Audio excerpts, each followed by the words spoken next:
അപ്പോൾ ആളുകളൊക്കെ ഒരുപാട് പേര് എന്നെ കാണാൻ വരുമ്പോൾ അവർ വല്ലാത്ത രീതിയിലൊക്കെ സംസാരിക്കുമായിരുന്നു. അവർ പേടിച്ചിട്ട് പുറകോട്ട് മാറിയൊക്കെ നിന്ന് ഞാൻ ശ്രദ്ധിച്ചിട്ടുണ്ട്. കുറേ പേരൊന്നും എൻ്റെ അടുത്തോട്ടൊന്നും വരില്ലായിരുന്നു. എൻ്റെ ഫ്രണ്ട്സൊക്കെ ആണെങ്കിൽ തന്നെ.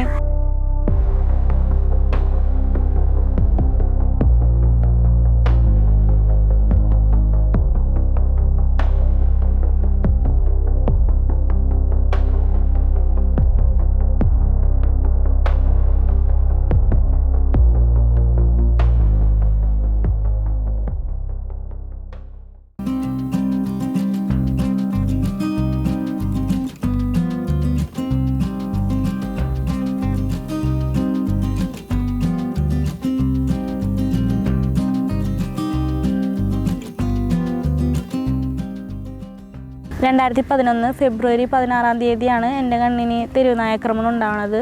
1ാം ക്ലാസ്സിൽ പഠിച്ചുകൊണ്ടിരിക്കുന്ന സമയത്താണ് ഇങ്ങനൊരു ഇൻസിഡൻറ്റ് ഉണ്ടാവുന്നത്.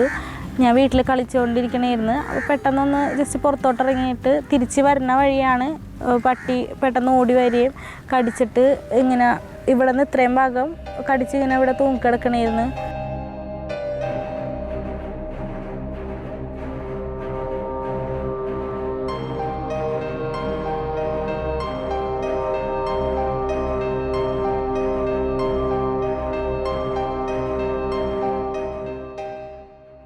അവിടെയുള്ള വലിയച്ഛനൊക്കെ ഓടി വന്നിട്ട് രക്ഷിക്കാനൊക്കെ നോക്കിയിട്ട് പട്ടി കടി വിടണുണ്ടായിരുന്നില്ല. എന്നിട്ട് അവിടെയുള്ള ഒരു ഇഷ്ടികയും കൊണ്ട് എടുത്ത് അടിച്ചിട്ടാണ് പട്ടി ലാസ്റ്റ് വിട്ടിട്ട് പോയത്.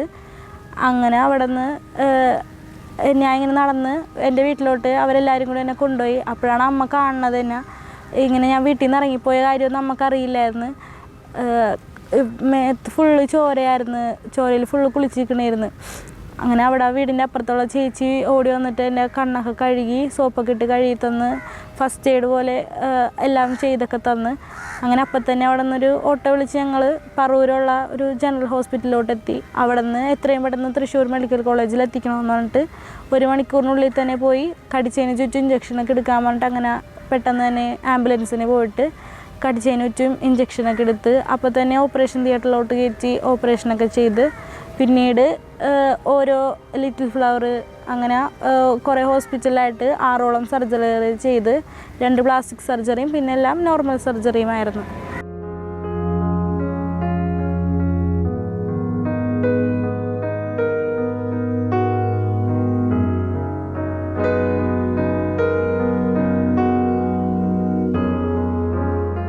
എനിക്ക് ഒരുപാട് നാൾ സ്കൂളിലൊന്നും പോകാൻ പറ്റിയിട്ടൊന്നും ഉണ്ടായിരുന്നില്ല. കുറേ നാൾ ഞാൻ ഹോസ്പിറ്റലിൽ തന്നെയായിരുന്നു. ഇടയ്ക്കിടയ്ക്ക് എക്സാമുകൾ എഴുതാനും ഇടയ്ക്കിടയ്ക്കൊക്കെ ആയിട്ട് വീട്ടിൽ വരുമ്പോഴാണ് ഞാൻ സ്കൂളിലൊക്കെ പോയിരുന്നത്. സ്ഥിരമായിട്ട് ഞാൻ ഹോസ്പിറ്റലിൽ തന്നെയായിരുന്നു.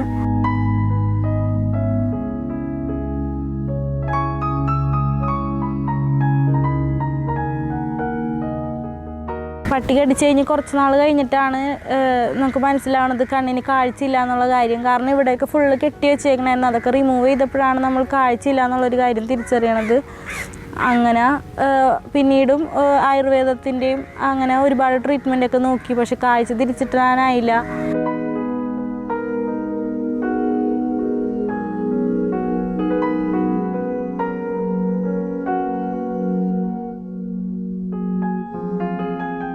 ആ ഒരു ടൈമിൽ എനിക്ക് പട്ടീനെയൊക്കെ ഭയങ്കര പേടിയാണ്. ഇപ്പോഴും പേടിയാണ്.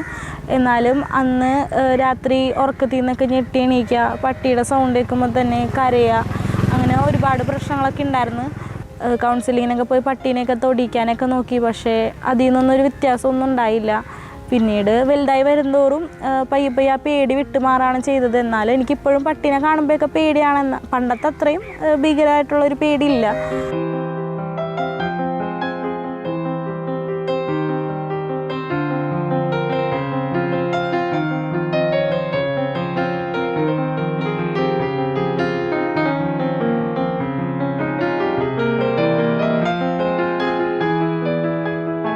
പട്ടി കടിച്ച ടൈമിൽ തന്നെ കണ്ണിനിങ്ങനെ ഇവിടെ നിന്ന് ഇത്രയും ഭാഗം പറഞ്ഞു പോയിട്ട് ഇവിടെ മാത്രമേ വിടാനുണ്ടായുള്ളൂ. അപ്പോൾ ഈ ഫുള്ള് പോർഷനും സ്റ്റിച്ച് ഇങ്ങനെ തുന്നിക്കെട്ടി വെച്ചേക്കണേന്ന്. അപ്പോൾ ഒരു കണ്ണൊക്കെ ആകെ നീര് വന്നിട്ട് കരിനീല കളറായിട്ടായിരുന്നു കണ്ണിരുന്ന് വെച്ചിരുന്നത്. ഇവിടെയൊക്കെ ഫുള്ള് വീർത്ത് നിർദോഷം വന്നിട്ടുള്ള രീതിയിലായിരുന്നു. പിന്നെ സർജറി കഴിഞ്ഞിട്ടാണെങ്കിലും കുറേ ചോരയൊക്കെ ചത്തിരിക്കണ പോലത്തെ ഒരു കളറൊക്കെ ആയിരുന്നു.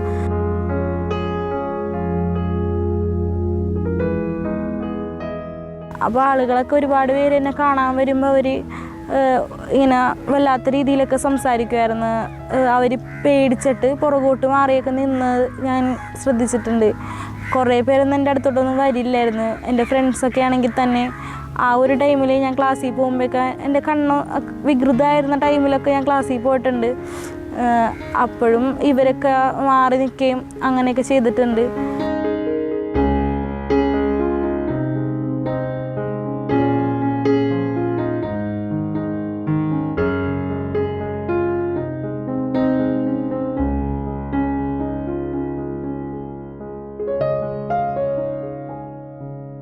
ചെറുപ്പത്തിലെ ഇങ്ങനെ പട്ടി കടിച്ചതിൻ്റെ ഒരിത് കാരണം ചൈൽഡ്ഹുഡ് ലൈഫ് ഫുള്ള് ഹോസ്പിറ്റലിലും പിന്നെ ഇതേപോലുള്ള കുറേ നെഗറ്റീവ്സ് ആയിട്ടുള്ള കുറേ തോട്ട്സൊക്കെയാണ് എൻ്റെ ഉള്ളിൽ വന്നത്.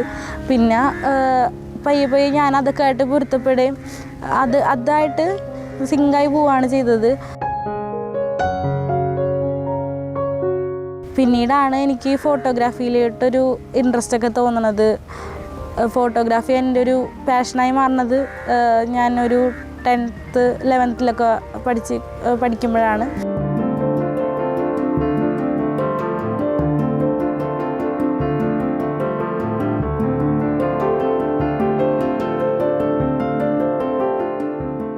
ആദ്യം ഞാൻ റെൻറ്റിനൊക്കെ ക്യാമറയൊക്കെ എടുത്തിട്ടാണ് വർക്കൊക്കെ ചെയ്തിരുന്നത്. പിന്നീട് ഞാൻ സ്വന്തമായിട്ടൊരു ക്യാമറയൊക്കെ വാങ്ങിച്ച് ഈ ഒരു ഫീൽഡിലോട്ട് പ്രൊഫഷൻ എന്നൊരു രീതിയിൽ ഞാനിപ്പോൾ ചൂസ് ചെയ്തിരിക്കുകയാണ്. റെൻറ്റിന് ക്യാമറ എടുത്ത് വർക്ക് ചെയ്യുന്ന ടൈമിൽ അങ്ങനെ എനിക്ക് സ്ഥിരമായിട്ട് വർക്കൊന്നും ഉണ്ടായിരുന്നില്ല. വീക്ക്ലി അല്ലെങ്കിൽ ഒരു സീസൺ അനുസരിച്ചിട്ടൊക്കെ ആയിരുന്നു വർക്ക്. പിന്നെ സ്വന്തമായിട്ടൊരു ക്യാമറ എടുത്തേ പിന്നെയാണ് എനിക്ക് സ്ഥിരമായിട്ട് വർക്കൊക്കെ കിട്ടാൻ തുടങ്ങി. അങ്ങനെ ഇപ്പോൾ അത്യാവശ്യം സ്റ്റേബിളായിട്ട് നിൽക്കുന്നു.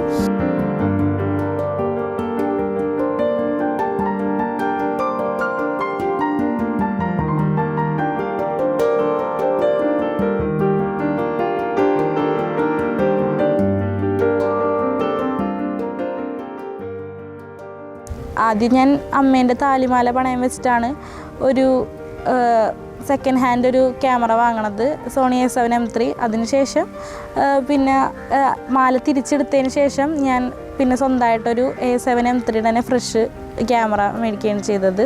അത് കഴിഞ്ഞ് കുറച്ചാൾ കഴിഞ്ഞപ്പോൾ തന്നെ എനിക്ക് നല്ല രീതിയിൽ ഇൻകം ജനറേറ്റ് ചെയ്യാൻ പറ്റി. ഞാനൊരു ലെൻസ് മേടിച്ചു, AD200 മേടിച്ചു, ഫോൺ മേടിച്ച്, സിസ്റ്റം ബിൽഡ് ചെയ്തെടുത്തു, മാക്ബുക്ക് മേടിച്ചു. അങ്ങനെ ഇപ്പോൾ അത്യാവശ്യം എനിക്ക് വേണ്ട എല്ലാ സ്പെക്കും ഞാൻ തന്നെ മേടിച്ച് സെറ്റായി വരുന്നു.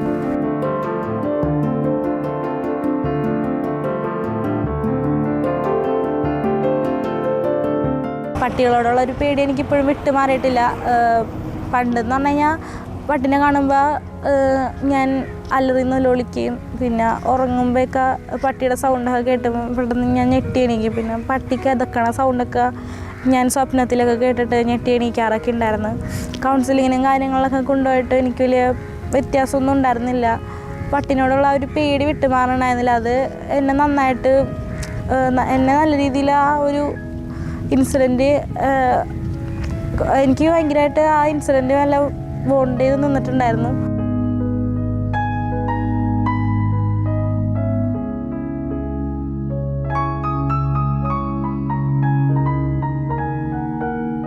തെരുവുനായയുടെ ആക്രമണം പക്ഷേ ഇപ്പോഴും ഒരു കുറവ് ഉണ്ടെന്ന് എനിക്ക് തോന്നുന്നില്ല. ഒരുപാട് പേര് ഇപ്പോഴും തെരുവുനായ ആക്രമിക്കുന്നുണ്ട്. ന്യൂസിൽ ഒരു ഇതൊക്കെ ആയിട്ട് ഞാൻ കാണാറുണ്ട്. അങ്ങനെ ഇത് അനുഭവിച്ചവർക്ക് മാത്രമേ അറിയുള്ളൂ അതിൻ്റെ ഒരു പേടി. ഒരുപാട് പേര് പറഞ്ഞ് ഇങ്ങനെ പട്ടിനെ വീട്ടിൽ വളർത്തി നോക്ക്, അതിനോടുള്ള പേടി മാറും. അല്ലെങ്കിൽ പട്ടിനെ കൊല്ലരുത്, മനുഷ്യന് എന്ത് പറ്റിയാലും ഒരു കുഴപ്പമില്ല, അതിലും വലുതാണ് നായകൾക്ക് സംഭവിക്കണമെന്നുള്ള രീതിയിൽ ഒരുപാട് പേര് പറയാറുണ്ട്. പിന്നെ എല്ലാ പട്ടികളും ഒരേപോലെയല്ല, സ്നേഹമുള്ള പട്ടികളും ഉണ്ട്. എന്നാലും എനിക്ക് പട്ടീനെ പേടിയാണ്. എനിക്കതിനെ വളർത്താനും താല്പര്യവും ഇല്ല. എനിക്ക് ആ പട്ടികളോട് സ്നേഹം അങ്ങനെ ഇതൊന്നും തോന്നാറുമില്ല.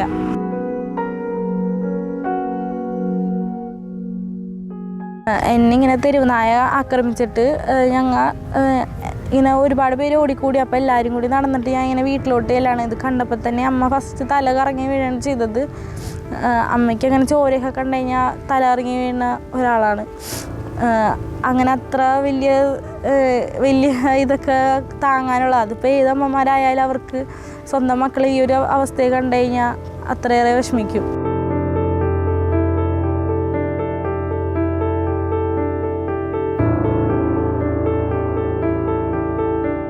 വൈകിട്ട് സ്കൂളിൽ നിന്ന് വന്ന സമയത്ത് ഞാൻ ചായയൊക്കെ കൊടുത്ത് ഇങ്ങനെ ഇരുത്തിയേക്കണമായിരുന്നു. പെട്ടെന്ന് അവൾ പുറത്തോട്ട് ഇറങ്ങിപ്പോയി. അവൾ മാങ്ങ വറുക്കാനാണെന്നാണ് പറഞ്ഞത്. അത് കഴിഞ്ഞ് കുറേ കരച്ചിലൊക്കെ കേട്ട് കഴിഞ്ഞപ്പോഴാണ് ഞങ്ങൾ നോക്കണത്. അപ്പോഴാണ് കുട്ടിയുടെ കണ്ണ് കടിച്ച് ഇങ്ങനെ തൂങ്ങിക്കിടന്നത്. എനിക്ക് അന്നേരം ബോധമൊന്നും ഉണ്ടായില്ല. അത് കഴിഞ്ഞ് അടുത്തുള്ളവരും ഒക്കെ കൂടിയാണ് ഹോസ്പിറ്റലിൽ കൊണ്ടുപോയത്. അമ്മയും അച്ഛനൊന്നും ഒട്ടും പ്രതീക്ഷിച്ചിരുന്നില്ല ഞാനിങ്ങനെ ഇത്രയും ഒരു ധൈര്യമുള്ള ഒരാളായ, അല്ലെങ്കിൽ ഇങ്ങനെ രാത്രി പകലുന്നില്ലാതെ ഇങ്ങനെ പുറത്തോട്ടൊക്കെ ഇറങ്ങി എല്ലാ വർക്ക് എടുക്കാൻ, അല്ലെങ്കിൽ സൊസൈറ്റിയോട് ഇത്രയും അടുത്തിടപഴകൊണ്ടൊരു വർക്ക് ഫീൽഡിലോട്ട് ഞാൻ വരുമെന്ന് അവരൊട്ടും പ്രതീക്ഷിച്ചിട്ടുണ്ടായിരുന്നില്ല.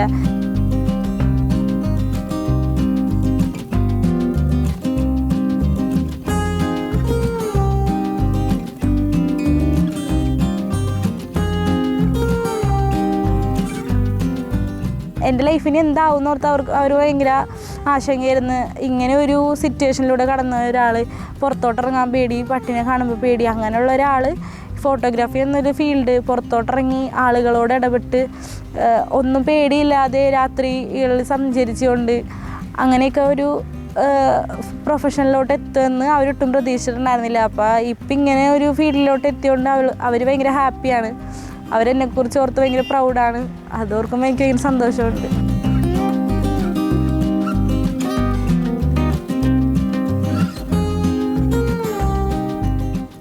സ്വന്തമായിട്ട് എല്ലാ കാര്യങ്ങളും അവൾ ചെയ്യും. പഠിക്കാനാണെങ്കിലും അവൾ സ്വന്തമായിട്ട് തന്നെയാണ് അവളുടെ കാര്യങ്ങളെല്ലാം ചെയ്യണത്. നമ്മൊന്നും അവളുടെ കാര്യത്തെക്കുറിച്ചൊന്നും നമ്മൾ അറിയണ്ട. പഠിക്കുകയും ചെയ്യും നന്നായിട്ട്. നല്ലോണം ഹാർഡ് വർക്ക് ചെയ്യണ ഒരു ഇതാണ് അവൾ. അതിലെനിക്ക് അഭിമാനമുണ്ട്.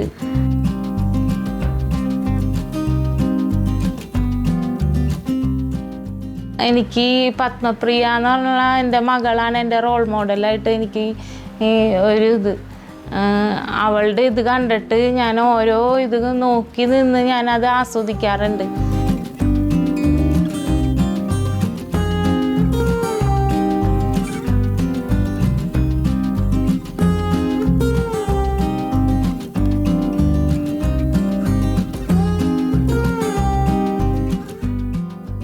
ഒരു 8ാം ക്ലാസ്സൊക്കെ പഠിക്കുമ്പോൾ എനിക്ക് പൈലറ്റ് ആവണം എന്നായിരുന്നു ആഗ്രഹം.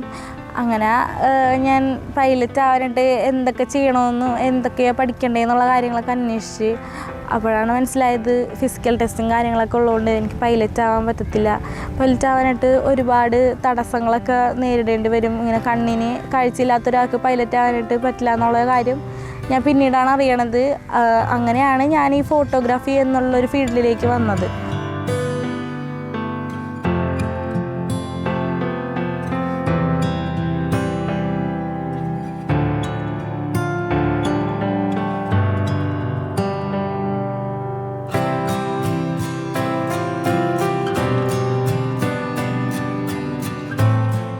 ടോട്ടോയ്സ് വെഡിങ് എന്ന് പറഞ്ഞിട്ടൊരു വെഡിങ് കമ്പനി സ്റ്റാർട്ട് ചെയ്തിട്ടുണ്ട്. അതിപ്പോൾ സക്സസ്ഫുള്ളായിട്ട് റൺ ചെയ്തുകൊണ്ടിരിക്കുകയാണ്. അതിലൊരുപാട് സന്തോഷം. ഇനിയും അത് നല്ല രീതിയിൽ മുന്നോട്ട് കൊണ്ടുപോയി ഒരു ഇൻ്റർനാഷണൽ ലെവലിലായിട്ടുള്ളൊരു പ്രീമിയം വെഡിങ് കമ്പനി എന്നാണ് ഞാൻ ഉദ്ദേശിക്കുന്നത്. അതാണ് ഇനി എൻ്റെ ഫ്യൂച്ചർ പ്ലാൻ.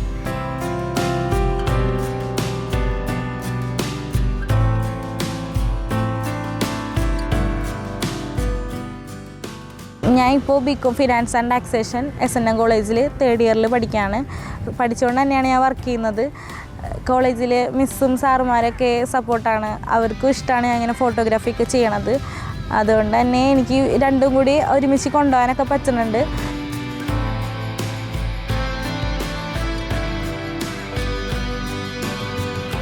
ഞാൻ ഈ ഫോട്ടോഗ്രാഫി എന്നൊരു ഫീൽഡിൽ വരാൻ കാരണം എനിക്ക് പറ്റിയൊരു പ്രൊഫഷൻ, അല്ലെങ്കിൽ എനിക്ക് ഏറ്റവും സ്യൂട്ടബിൾ ആയിട്ടുള്ളൊരു പ്രൊഫഷൻ ഫോട്ടോഗ്രാഫി ആണെന്ന് തിരിച്ചറിഞ്ഞിട്ട് ആണ് ഞാൻ ഈ ഇതിലോട്ട് വരുന്നത്. കാരണം ഫോട്ടോഗ്രാഫേഴ്സ് എപ്പോഴും ഫോട്ടോ എടുക്കുന്നത് ഒരു കണ്ണടച്ച് പിടിച്ചിട്ട് വ്യൂ ഫ്രണ്ടിലേക്ക് കൂടി നോക്കിയാണല്ലോ. എനിക്ക് ഓൾറെഡി ഈ അടഞ്ഞിരിക്കുന്നതുകൊണ്ട് തന്നെ അങ്ങനെ ഒരു കണ്ണ് അടച്ച് വെക്കേണ്ട ആവശ്യമില്ല. അതുകൊണ്ട് ആണ് ഞാൻ ഈ പ്രൊഫഷൻ ചൂസ് ചെയ്തത്.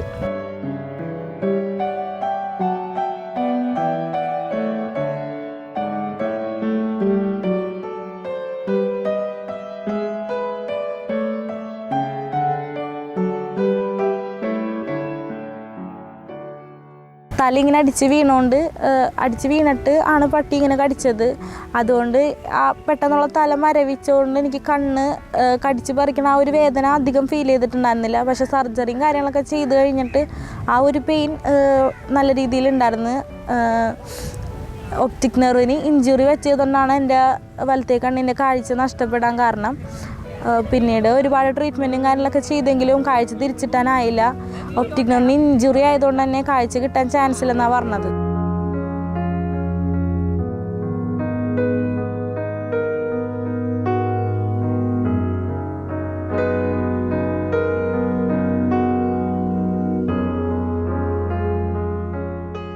ആദ്യം പറൂര് ഹോസ്പിറ്റലാണ്, നമ്മുടെ ഗവൺമെൻറ് ഹോസ്പിറ്റലാണ് കൊണ്ടുപോയത്. അപ്പോൾ അവിടെ ഇതിനുള്ള ട്രീറ്റ്മെൻറ്റ് ഇല്ലയെന്ന് പറഞ്ഞുകൊണ്ട് തൃശ്ശൂർ മെഡിക്കൽ കോളേജിലോട്ട് കൊണ്ടുപോയി. അവിടെ ചെന്നിട്ട് ഒരു സർജറി ചെയ്ത് അത് കഴിഞ്ഞ ശേഷം ആണ് അറിയണത് കണ്ണിന് കാഴ്ചയില്ലാന്ന്.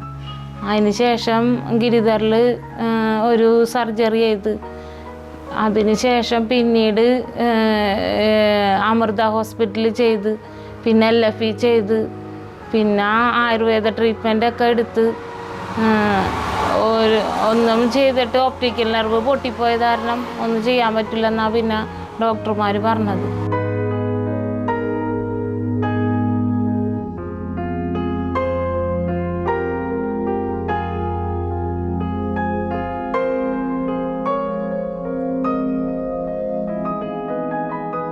ബ്ലഡ് കോട്ടായി എന്നാണ് പറഞ്ഞത്. അത് എടുത്ത് കളഞ്ഞപ്പോൾ കണ്ണിന് കാഴ്ചയുണ്ടെന്നാണ് ഡോക്ടർമാർ പറഞ്ഞത്. അതിന് ശേഷമാണ് പിന്നീട് ഞങ്ങൾ അറിയണത് കണ്ണിന് കാഴ്ചയിൽ ഒപ്റ്റിക്കൽ നെർവ് ഇഞ്ചുറി പറ്റിയെന്ന്.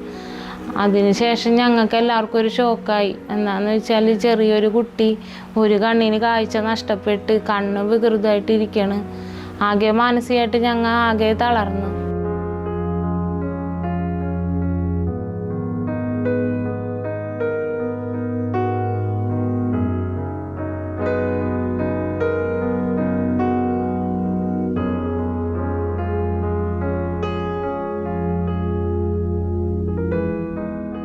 പിന്നെ ഒരുപാട് നാളുകളെടുത്ത് ഞങ്ങൾ അതിൽ നിന്നൊരു ഇത് കിട്ടാൻ വേണ്ടി.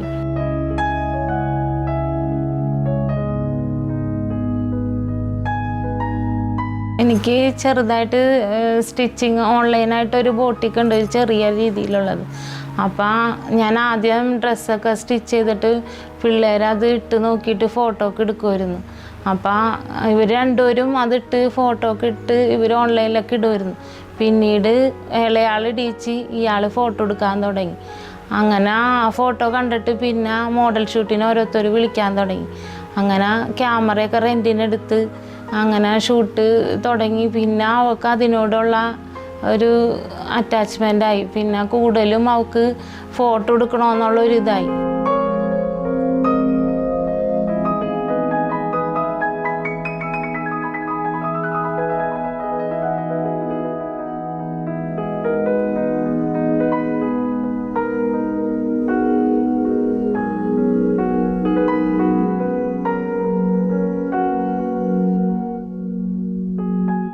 അങ്ങനെ റെൻറ്റിന് എടുത്തിട്ട് അവൾക്കൊന്നും പറ്റണില്ല. അങ്ങനെ എന്നോട് ചോദിച്ച് എനിക്ക് ക്യാമറ സ്വന്തമായിട്ട് വാങ്ങിക്കണമെന്നുണ്ടെന്ന് പറഞ്ഞു.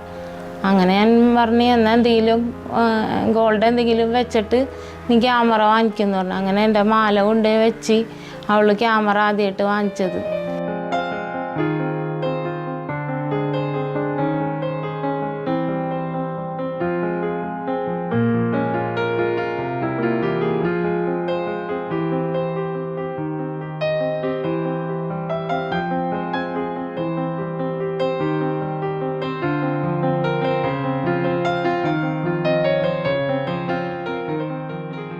ഇപ്പം നല്ല കല്യാണങ്ങളും വലിയ വലിയ വർക്കുകളൊക്കെ എടുക്കാൻ തുടങ്ങി. ഇപ്പം എല്ലാവരും കുറേ അവളുടെ ഇതൊക്കെ വാങ്ങിച്ച് ലൈറ്റുകൾ, ലെൻസ് അങ്ങനെ കുറേ സാധനങ്ങളൊക്കെ അവൾ വാങ്ങിച്ച്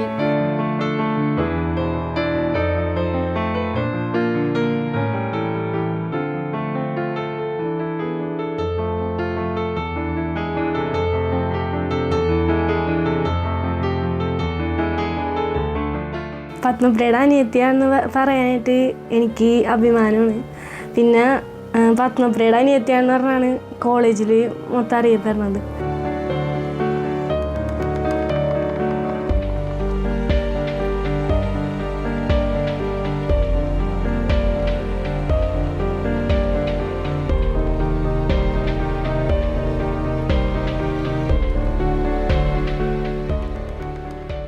ആദ്യം തന്നെ ഫോട്ടോഗ്രാഫിയിലോട്ട് ഇറങ്ങിയത് തന്നെ എൻ്റെ ഫോട്ടോ എടുത്തിട്ട് തന്നെയാണ്.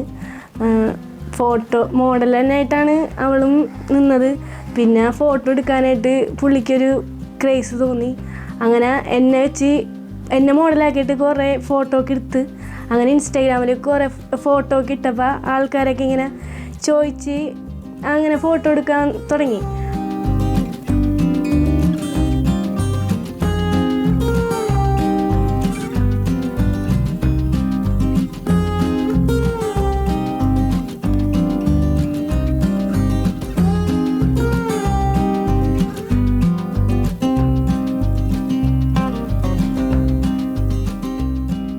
ആദ്യം തന്നെ നിസാര പൈസക്ക് പുള്ളി റെൻറ്റിന് എടുത്തിട്ടാണ് അവരുടെ ഫോട്ടോ ഒക്കെ എടുത്തു കൊടുത്തിരുന്നത്. അങ്ങനെ അവർ വഴി വേറെ ക്ലയൻറ്റിനൊക്കെ കിട്ടി. കുറച്ചും കൂടി പുള്ളി ഫോട്ടോ ഒക്കെ എടുത്ത് നല്ല ഒരിതായി.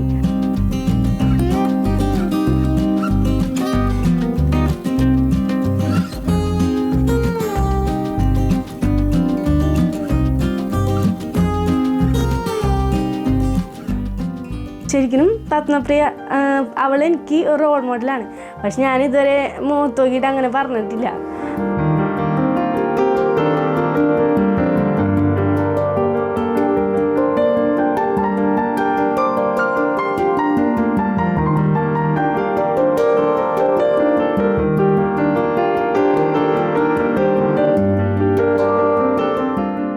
ഏഴാം ക്ലാസ്സിൽ പഠിക്കുമ്പോൾ തുടങ്ങിയാണ് അവളെ ഞാൻ കാണാൻ തുടങ്ങിയത്. അതിന് മുമ്പ് പറഞ്ഞു കേട്ടിട്ടുള്ളൂ.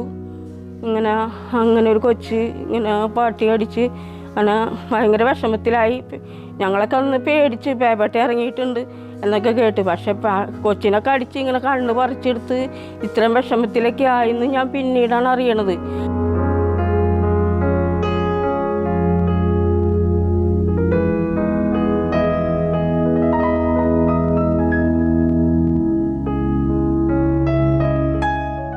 ഇവിടെ വന്ന് താമസിച്ചതിന് ശേഷമാണ് ഞാൻ ഇവളെ കാണുന്നതും. ഇങ്ങനെ ഇവൾക്ക് എനിക്കും അറിയില്ലായിരുന്നു സത്യം പറഞ്ഞാൽ ഇവൾക്ക് കാഴ്ചയില്ല എന്നുള്ളത്. പിന്നീടാണ് അറിയണത് ഇവൾക്ക് കാഴ്ചയില്ല എന്നുള്ളത് കേട്ടപ്പോൾ എനിക്ക് വളരെയധികം ഭയങ്കര വിഷമമായിപ്പോയി. എനിക്കറിയാൻ പാടുണ്ടായിരുന്നില്ലെങ്കിലും ഇവളാണതെന്നും ഇവിടെ വന്ന് താമസിച്ചതിന് ശേഷമാണ് ഞാൻ അറിയണേ ഈ കൊച്ചിനാണ് ഇത് സംഭവിച്ചതെന്ന്. ഞങ്ങൾ തൊട്ട് കിഴക്കിലും പടിഞ്ഞാറിലുമാണ് താമസിക്കുന്നത്. ആണിപ്പോൾ അന്ന് തുടങ്ങി അവളെ കാണണേണ്. അവളെന്നാലും ഇത്ര ഇതിൽ എത്തിയത് ഭയങ്കര അതിശയം. എനിക്ക് വളരെയധികം സന്തോഷമാണെന്ന് വെച്ചാൽ അവൾ വളരെ മിടുക്കിയാണ് എന്ന് പറഞ്ഞാൽ എനിക്ക് പറയാൻ വാക്കുകളില്ല.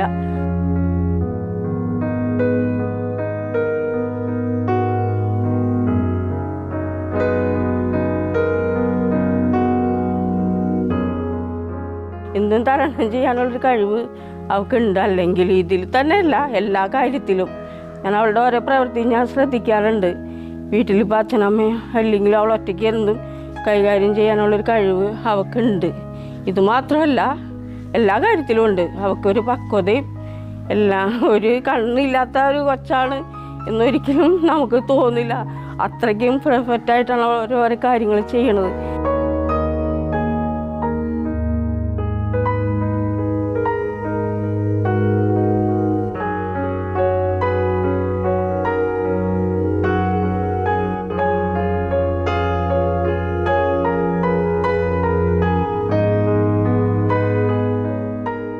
എനിക്ക് ഭയങ്കര അഭിമാനമാണ് അവളെക്കുറിച്ച് ഓർത്ത്. ഇനി അവൾ ഉയരങ്ങളിലെത്തുന്ന നല്ല ഒരു ഉറപ്പ് എനിക്കുണ്ട്. എന്ന് വെച്ചാൽ അതാണ് അവൾ.